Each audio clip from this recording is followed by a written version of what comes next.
Latin American വിപ്ലവത്തെക്കുറിച്ചാണ് നമ്മളിവിടെ ഇന്ന് ചർച്ച ചെയ്യുന്നത്. ലാറ്റിൻ അമേരിക്ക നമ്മൾ കേട്ടിട്ടുണ്ട് അല്ലേ? ലാറ്റിൻ അമേരിക്ക എന്ന് പറയുന്നത് എവിടെയാണ്? നമ്മുടെ തെക്കേ അമേരിക്കയാണ് ലാറ്റിൻ അമേരിക്ക. ലാറ്റിൻ അമേരിക്കൻ രാജ്യങ്ങളിൽ 2-3 വളരെ പ്രശസ്തമാണ്. അറിയോ ഏതൊക്കെയാണെന്നുള്ളത്? നമ്മുടെ ബ്രസീൽ, അർജൻറ്റീന, ചിലി അല്ലേ? ഇതൊക്കെ കേട്ടിട്ടില്ലേ? അതുപോലെ തന്നെ പെറു. നല്ല ഫുട്ബോൾ കളിക്കുന്ന രാജ്യങ്ങളാണ് ഇവയൊക്കെ അല്ലേ? അതുകൊണ്ട് തന്നെ നമുക്ക് വളരെ നന്നായിട്ട് അറിയാം. ഇവർക്ക് വേണ്ടി നടത്തുന്നൊരു ഫുട്ബോൾ മേള ഉണ്ടല്ലോ. ഫുട്ബോൾ ഏതാണ്? കോപ്പ അമേരിക്ക അല്ലേ? കോപ്പ അമേരിക്ക നമ്മുടെ തെക്കേ അമേരിക്കൻ രാജ്യങ്ങളുടെ ഫുട്ബോൾ മേളയാണ്. നമുക്കറിയാം. തെക്കേ അമേരിക്കയിൽ ഒരുപാട് പ്രശസ്തമായ സംസ്കാരങ്ങളുണ്ടായിരുന്നു. അതിലൊന്നാണ് മാച്ചു പിച്ചു. ഇവിടെ നമ്മുടെ മാച്ചു പിച്ചു വളരെ സമ്പന്നമായ ഒരു സംസ്കാരമായിരുന്നു. വിഭവങ്ങളാൽ സമ്പന്നമായിരുന്നു മാച്ചു പിച്ചു.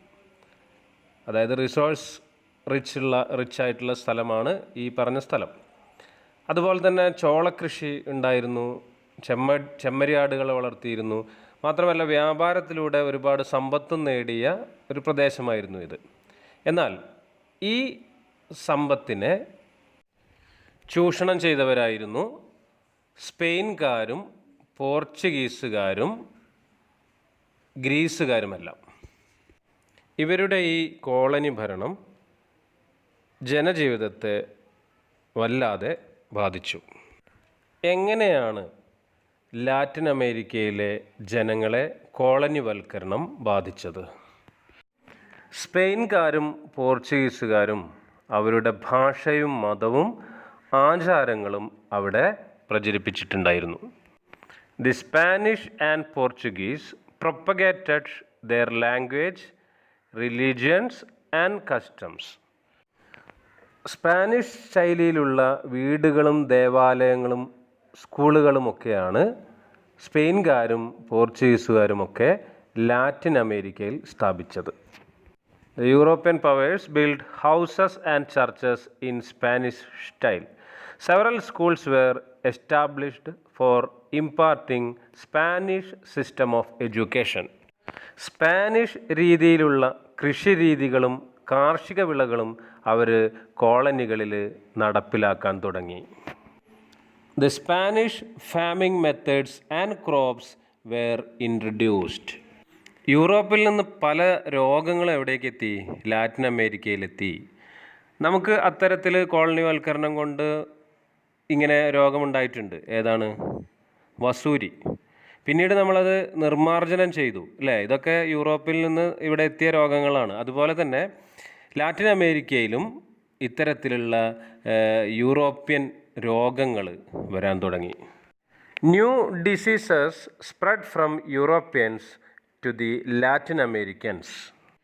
എല്ലാ രംഗങ്ങളിലും അവർ ഈ യൂറോപ്യൻസ് വംശീയ വിവേചനം നടത്തി. മാത്രമല്ല അവരുടെ ലാറ്റിൻ അമേരിക്കൻ ജനതയുടെ സമ്പത്തും വിഭവങ്ങളും എല്ലാം അവർ കൊള്ളയടിച്ചു. മാത്രമല്ല കോളനിക്കാരെ അടിമകളെപ്പോലെയാണ് അവർ പണിയെടുപ്പിച്ചത്. Racial discrimination was enforced towards the natives in all walks of life. They looted the resources and wealth of Latin America. ഇത്തരത്തിലുള്ളൊരു സാഹചര്യം ഏതൊരു പ്രദേശത്തായാലും എവിടെ നടന്നാലും അത് പ്രതിഷേധങ്ങൾക്കിടയാക്കും. അങ്ങനെയാണ് ലോകത്തൊക്കെ തന്നെ വിപ്ലവങ്ങൾ ഉണ്ടായിട്ടുള്ളത്. ഇവിടെയും അത് തന്നെ സംഭവിച്ചു. Jose de San Martin, Francisco Miranda, Simon Bolivar എന്നീ നേതാക്കന്മാർ ലാറ്റിൻ അമേരിക്കൻ വിപ്ലവത്തിന് നേതൃത്വം കൊടുക്കുന്നു. പിന്നീട് പലപ്പോഴായി ലാറ്റിൻ അമേരിക്കൻ രാജ്യങ്ങൾ സ്വതന്ത്രമാവാനും തുടങ്ങി. These circumstances led the platform for Latin American Revolution. Jose de San Martin, Francisco Miranda and Simon Bolivar were the leaders of Latin American Revolution. Later, Latin American countries to be independent. ഇനി Russian വിപ്ലവം, Russian revolution. ലോകത്തെ സ്വാധീനിച്ച മറ്റൊരു പ്രധാന വിപ്ലവമാണ് Russian വിപ്ലവം. Maxim ഗോർക്കിയുടെ അമ്മ എന്ന നോവലിലെ ഒരു കഥാപാത്രത്തിൻ്റെ വാക്കുകളാണ് നമ്മൾ ഈ കാണുന്നത്. ഇതിൽ നിന്നും റഷ്യയിലെ കർഷകരുടെയും തൊഴിലാളികളുടെയും അവസ്ഥ നമുക്ക് മനസ്സിലാക്കാൻ സാധിക്കും. എന്താണ് റഷ്യയിലെ സാഹചര്യങ്ങൾ? ഈ സാഹചര്യങ്ങളായിരിക്കുമല്ലോ അവിടുത്തെ വിപ്ലവത്തിലേക്ക് നയിച്ചത്. റഷ്യ ഭരിച്ചിരുന്ന ചക്രവർത്തിമാർ ആയിരുന്നു സർ ചക്രവർത്തിമാർ. ഇവർ ഏകാധിപതികളായിരുന്നു. മാത്രമല്ല ഇവരുടെ കീഴിൽ കർഷകരും ഫാക്ടറി തൊഴിലാളികളും വളരെ ദുരിതപൂർണമായിട്ടാണ് ജീവിച്ചിരുന്നത്. Farmers and factory workers in Russia lead A tragic life under Tsarist empires. റഷ്യയുടെ കാർഷിക മേഖല വളരെ തകർച്ചയുടെ വക്കിലായിരുന്നു. അതുകൊണ്ട് തന്നെ കർഷകരുടെ വരുമാനം വളരെ കുറവായിരുന്നു.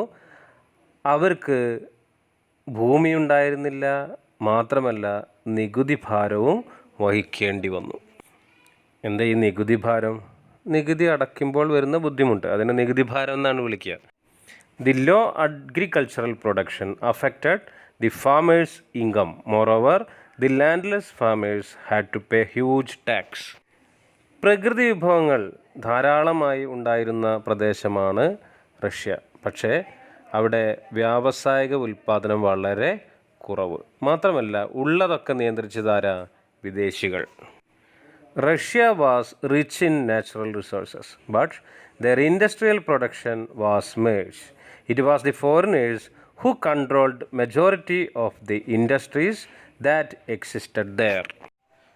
അപ്പം നമുക്കിത് മനസ്സിലാക്കാവുന്നത് റഷ്യയിലെ സർ ചക്രവർത്തിമാരുടെ ഏകാധിപത്യ ഭരണം അത് റഷ്യൻ വിപ്ലവത്തിൻ്റെ ഒരു കാരണമാണ് എന്നുള്ളതാണ്. നമ്മൾ ഓൾറെഡി പറഞ്ഞതാണ് തൊഴിലാളികളുടെയും കർഷകരുടെയും അവസ്ഥ വളരെ ദുരിതപൂർണമായിരുന്നു എന്നുള്ളത്. Maxim Gorky, Leo Tolstoy, Ivan Turgenev, Anton Chekhov തുടങ്ങിയ സാഹിത്യകാരന്മാർ ഈ തൊഴിലാളികളുടെയും കർഷകരുടെയും ദുരിത ജീവിതത്തെക്കുറിച്ച് അവരുടെ കൃതികളിലൂടെ പറയാൻ തുടങ്ങി. Writers like Maxim Gorky, Leo Tolstoy, Ivan Turgenev and Anton Chekhov depicted the plight of the workers and farmers through their works. Karl Marx, Friedrich Engels തുടങ്ങിയവരുടെ മാർക്സിസ്റ്റ് ആശയങ്ങൾ തൊഴിലാളികൾക്ക് ആവേശം പകരുന്നു. The Marxist ideologies formulated by Karl Marx and Friedrich Engels stirred the workers. തൊഴിലാളികളുടെ പ്രശ്നങ്ങൾ പരിഹരിക്കുന്നതിനു വേണ്ടി അങ്ങനെ റഷ്യയിൽ തൊഴിലാളി സംഘടനകൾ ഉണ്ടാകുന്നു. മാർക്സിസ്റ്റ് ആശയങ്ങളിൽ അധിഷ്ഠിതമായ സോഷ്യലിസ്റ്റ് ഡെമോക്രാറ്റിക് വർക്കേഴ്സ് പാർട്ടി അങ്ങനെയാണ് റഷ്യയിൽ രൂപം കൊള്ളുന്നത്. ഈ സോഷ്യൽ ഡെമോക്രാറ്റിക് വർക്കേഴ്സ് പാർട്ടി പിന്നീട് എന്താവുന്നു? രണ്ടായിട്ട് പിരിയുന്നു. മെൻഷവിക്കുകൾ, അതായത് ന്യൂനപക്ഷം, ഭൂരിപക്ഷമായിട്ടുള്ള ബോൾഷെവിക്ക്, അങ്ങനെ രണ്ടെണ്ണമായിട്ട് തരംതിരിയും. ഏതൊക്കെയാണ്? ന്യൂനപക്ഷം മെൻഷവിക്ക്, ഭൂരിപക്ഷം ബോൾഷെവിക്ക്. ലെനിൻ, ട്രോസ്കി തുടങ്ങിയവരാണ് ഭൂരിപക്ഷ വിഭാഗമായ ബോൾഷെവിക് പാർട്ടിക്ക് നേതൃത്വം കൊടുത്തത്. അലക്സാണ്ടർ കെറൻസ്കി ന്യൂനപക്ഷമായിട്ടുള്ള അതായത് മെൻഷവിക്കുകൾക്ക് നേതൃത്വം നൽകി. Trade unions were formed to find remedies for the plight of the workers. Based on Marxist ideologies, the Social Democratic Workers' Party was formed. Later, this party was split into the Mensheviks, the minority group, and the Bolshevik, majority group.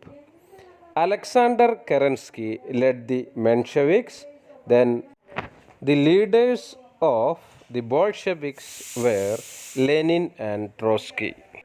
ഈ ഒരു അവസരത്തിലാണ് 1905 Russia Japan യുദ്ധത്തിൽ Russia പരാജയപ്പെടുന്നത്. Already അവിടെ സാമ്പത്തിക പ്രതിസന്ധി ഉണ്ട്. ഇതോടുകൂടി അവിടെ പ്രതിസന്ധി രൂക്ഷമാവുകയാണ്. രാഷ്ട്രീയ അവകാശങ്ങളും സാമ്പത്തിക പരിഷ്കാരങ്ങളും ആവശ്യപ്പെട്ട് അങ്ങനെ തൊഴിലാളികൾ പെട്രോഗാഡ് എന്ന് പറഞ്ഞ സ്ഥലത്തേക്ക് 1905 ജനുവരി 9 പ്രകടനം നടത്തുന്നു. ഇതിനു നേരെ പട്ടാളം വെടിവെക്കുന്നു. ഈ സംഭവം ബ്ലഡി സൺഡേ, അതായത് രക്തരൂക്ഷിതമായ ഞായറാഴ്ച എന്ന് വെച്ചാൽ 100 കണക്കിന് തൊഴിലാളികൾ ഈ സംഭവത്തിൽ കൊല്ലപ്പെട്ടിട്ടുണ്ട്. ഇതാണ് ബ്ലഡി സൺഡേ എന്ന പേരിൽ അറിയപ്പെട്ടത്. Russia was defeated in the Russia-Japan war in 1905. Then the crisis reached its zenith. Workers organized a huge march at Petrograd on 9th January 1905, demanding political rights and economic reforms. But the march was fired at by the soldiers and hundreds of demonstrators were massacred. This event is known as Bloody Sunday. സോവിയറ്റുകൾ എന്നറിയപ്പെടുന്ന കർഷക സംഘങ്ങൾ ഈ സമയത്ത് ഒരുപാട് റഷ്യയിൽ ഉണ്ടാവുന്നുണ്ട്. ശക്തമായ സമരങ്ങളാണ് പിന്നീട് നടന്നത്. അതേ തുടർന്ന് ദ്യൂമ എന്ന നിയമനിർമ്മാണ സഭ രൂപീകരിക്കാൻ ചക്രവർത്തി നിർബന്ധിതനായി. റഷ്യയിലെ നിയമനിർമ്മാണ സഭയാണ് ദ്യൂമ. ഇങ്ങനെ ഉള്ള ഒരു കലുഷിതമായൊരു സാഹചര്യത്തിലാണ് 1914 ഒന്നാം ലോകമഹായുദ്ധം ആരംഭിക്കുന്നത്, നമുക്കറിയാലോ. പക്ഷേ ദ്യൂമയുടെ എതിർപ്പിനെ പോലും അവഗണിച്ച് ആ സമയത്തെ സർ ചക്രവർത്തിയായ നിക്കോളാസ് രണ്ട് യുദ്ധത്തിൽ പങ്കെടുക്കാനാണ് തീരുമാനിച്ചത്. ആലോചിക്കണം, ഓൾറെഡി അവിടെ പട്ടിണിയാണ്, സാമ്പത്തിക പ്രശ്നങ്ങളുണ്ട്. ഇതിൽ അനേകം റഷ്യൻ സൈനികർ കൊല്ലപ്പെടുന്നു. 1917 ആയപ്പോഴേക്കും റഷ്യയുടെ സ്ഥിതി വളരെ മോശമാകുന്നു. അവിടെ ഭക്ഷ്യക്ഷാമങ്ങൾ ഉണ്ടാകുന്നു. അങ്ങനെ മാർച്ച് 8 ആയിരക്കണക്കിന് സ്ത്രീകൾ ഭക്ഷണത്തിന് വേണ്ടി തെരുവീഥികളിൽ പ്രകടനം നടത്തുന്നു. ആദ്യഘട്ടങ്ങളിൽ സൈന്യമൊക്കെ സർക്കാരിൻ്റെ, അതായത് ചക്രവർത്തിയുടെ കൂടെയായിരുന്നെങ്കിലും പിന്നീട് അവർ തൊഴിലാളികൾക്കൊപ്പം ചേരുന്നു. എന്താണ് കാരണം? ഒന്നാം ലോകമഹായുദ്ധത്തിൽ അത്രയ്ക്കും സൈനികർ കൊല്ലപ്പെടുന്നുണ്ട്. പെട്രോഗ്രാഡ് പട്ടണം അങ്ങനെ തൊഴിലാളികളുടെ കയ്യിലാവുന്നു. നിക്കോളാസ് രണ്ടാമൻ സ്ഥാനമൊഴിയുന്നു. തുടർന്ന് മെൻഷെവിക്, നേരത്തെ രൂപം കൊണ്ട മെൻഷെവിക് അല്ലേ, അതായത് ന്യൂനപക്ഷ വിഭാഗം, അലക്സാണ്ടർ കെറൻസിയുടെ നേതൃത്വത്തിൽ താൽക്കാലിക ഗവൺമെൻറ് രൂപീകരിക്കുന്നു. ഇത് ഫെബ്രുവരി വിപ്ലവം എന്നാണ് അറിയപ്പെട്ടത്. Ignoring the protest from Duma, Nicholas II, the then Tsar, decided to participate in the First World War in 1914. A lot of Russian soldiers were killed in this war. Food shortage became severe by 1917. Thousands of women marched along the streets of Petrograd on 8 March 1917, claiming for bread. The workers organized protest march in Petrograd. Though the soldiers clashed with the demonstrators in the beginning, but later they joined the workers. It was the tragic experience during the First World War that induced them to do so. The workers then captured Petrograd and Nicholas II was thrown out of power. A provisional government was formed under Alexander Kerensky, the Menshevik leader. This revolution is known as February Revolution. Alexander കെറൻസ്കിക്ക് അവിടുത്തെ റഷ്യയിലെ പ്രശ്നങ്ങൾ പരിഹരിക്കാൻ സാധിക്കുന്നില്ല. കൂടാതെ താൽക്കാലിക ഗവൺമെൻറ്റിനെ റഷ്യയിലെ സോവിയറ്റുകളിൽ ഒരു വിഭാഗം അംഗീകരിക്കുകയും ചെയ്യുന്നില്ല. അങ്ങനെ സ്വിറ്റ്സർലൻഡിലായിരുന്ന ലെനിൻ റഷ്യയിൽ തിരിച്ചെത്തുന്നു. തുടർന്ന് ചില ആവശ്യങ്ങൾ അവർ മുന്നോട്ട് വയ്ക്കുന്നു. ഒന്ന്, ഒന്നാം ലോകമഹായുദ്ധത്തിൽ നിന്നും റഷ്യ പിന്മാറണം. 2, പ്രഭുക്കന്മാരുടെ കൈവശമുള്ള ഭൂമി പിടിച്ചെടുത്ത് കർഷകർക്ക് വിതരണം ചെയ്യണം. 3, ഫാക്ടറികൾ ജനങ്ങളുടെ പൊതുസ്വത്താക്കി മാറ്റണം. Alexander Kerensky was a failure. Moreover, a group of Soviets did not approve of the provisional government. Then Lenin, who had been in Switzerland, come to Russia and strongly opposed the provisional government. They put forward several demands. First one, withdraw Russia from the First World War. Second one, seize the lands owned by the lords and distribute them among the farmers. Third one, make factories public property. 1917 ഒക്ടോബറിൽ ബോൾഷെവിക്കുകൾ താൽക്കാലിക ഗവൺമെൻറ്റിനെതിരെ എന്ത് ചെയ്യാൻ തുടങ്ങി? യുദ്ധം ആരംഭിച്ചു. Kerensky രാജ്യം വിട്ടു. തുടർന്ന് ബോൾഷെവിക്കുകൾക്ക് അധികാരം ലഭിക്കുന്നു. ഇത് ഒക്ടോബർ വിപ്ലവം എന്ന പേരിൽ അറിയപ്പെടുന്നു. ലെനിൻ അധ്യക്ഷനായിട്ട് ഒരു ക്യാബിനറ്റിന് രൂപം നൽകുകയും ചെയ്യുന്നു. In October 1917 the Bolsheviks organized an armed rebellion against the provisional government. Alexander Kerensky fled from the country. Then the Bolsheviks attained the power. This revolution is known as October Revolution. A convention of the Soviets was held and the cabinet was formed with Lenin as its head. ഇനി എന്തൊക്കെയാണ് Russian വിപ്ലവത്തിൻ്റെ ഫലങ്ങൾ? The results of Russian revolution. ഒന്നാം ലോക മഹായുദ്ധത്തിൽ നിന്നും Russia പിന്മാറി. Russia withdraw from the first world war. ഇതായിരുന്നു അവരുടെ പ്രധാന ആവശ്യങ്ങളിലൊന്ന്. ഭൂമി പിടിച്ചെടുത്ത് കർഷകർക്ക് വിതരണം ചെയ്തു. seized out the land and distributed among the peasants. പൊതു ഉടമസ്ഥതയ്ക്ക് പ്രാധാന്യം കൊടുത്തു. gave importance to public sector. കേന്ദ്രീകൃത ആസൂത്രണം നടപ്പിലാക്കി. introduced centralized planning. സാമ്പത്തിക ശാസ്ത്ര സാങ്കേതിക രംഗങ്ങളിൽ പുരോഗതി കൈവരിച്ചു. achieved develops in the field of science, technology and economy. 1924 പുതിയ ഭരണഘടന നിലവിൽ വന്നു. സോവിയറ്റ് റിപ്പബ്ലിക്കുകൾ കൂടിച്ചേർന്ന് സോവിയറ്റ് യൂണിയൻ, അതായത് USSR രൂപീകരിച്ചു. New constitution came to force in 1924. Union of Soviet Socialist Republic was formed by consolidating different Soviet republics. ലോകത്തിൻ്റെ വിവിധ ഭാഗങ്ങളിൽ സോഷ്യലിസ്റ്റ് ആശയങ്ങൾ വ്യാപകമായി. Spread the socialist ideas all over the world. ഇനി നമുക്ക് പഠിക്കാനുള്ളത് ചൈനീസ് വിപ്ലവമാണ്. ചൈനീസ് വിപ്ലവത്തിൻ്റെ പ്രത്യേകത ഒരേ സമയം വിദേശ ആധിപത്യത്തിനെതിരെയും രാജവാഴ്ച എന്ന് വെച്ചാൽ ചൈന ഭരിച്ചിരുന്ന രാജാക്കന്മാർക്ക് എതിരെയുമായിരുന്നു എന്നുള്ളതാണ്. വിദേശ രാഷ്ട്രങ്ങളെ ആദ്യ കാലഘട്ടങ്ങളിൽ ഒഴിവാക്കി നിർത്താൻ സാധിച്ച ഒരു രാജ്യമായിരുന്നു ചൈന. ഏതു വിധത്തിലും ചൈനയിൽ വ്യാപാരം ഉറപ്പിക്കുക എന്ന ലക്ഷ്യത്തോടു കൂടി യൂറോപ്യൻസ് ഒരുപാട് ശ്രമങ്ങൾ നടത്തി. എന്നാൽ അതൊക്കെ പ്രതിരോധിക്കാൻ ചൈനയ്ക്ക് കഴിഞ്ഞു. മാത്രമല്ല, ചൈനീസ് ഉൽപ്പന്നങ്ങളായിട്ടുള്ള പട്ട്, തേയില, മൺപാത്രങ്ങൾ അതിനൊക്കെ യൂറോപ്പിൽ വളരെയധികം ജനപ്രീതിയും ഉണ്ടായിരുന്നു. ഈ കയറ്റുമതിയിലൂടെ ചൈനയ്ക്ക് ലാഭവും ഉണ്ടായി. എന്നാലോ ചൈനയിലേക്ക് യൂറോപ്യന്മാർക്ക് ഇറക്കുമതിയില്ല. അതുകൊണ്ട് തന്നെ ചൈനയുമായുള്ള വ്യാപാരത്തിൽ അവർക്ക് നഷ്ടമാണ്. ഇത് പരിഹരിക്കാൻ അവർ തിരഞ്ഞെടുത്ത മാർഗം ലഹരി ഉൽപ്പന്നം, അതൊരു മയക്കുമരുന്ന് പോലുള്ള സാധനമാണ് കറുപ്പ്. ഇത് ചൈനയിലേക്ക് ഇറക്കുമതി ചെയ്യുന്നു. അങ്ങനെ ചൈനയുടെ വ്യാപാരത്തെ ദോഷകരമായി ബാധിക്കുന്നു.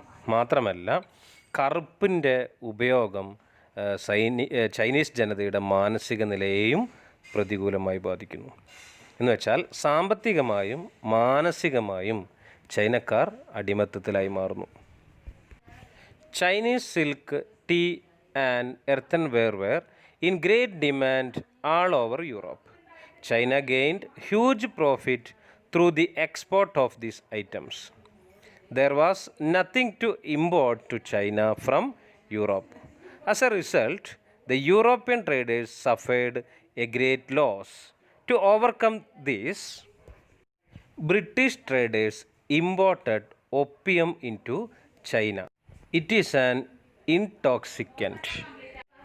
This affected the Chinese trade, and its consumption made the Chinese people mentally imbalanced.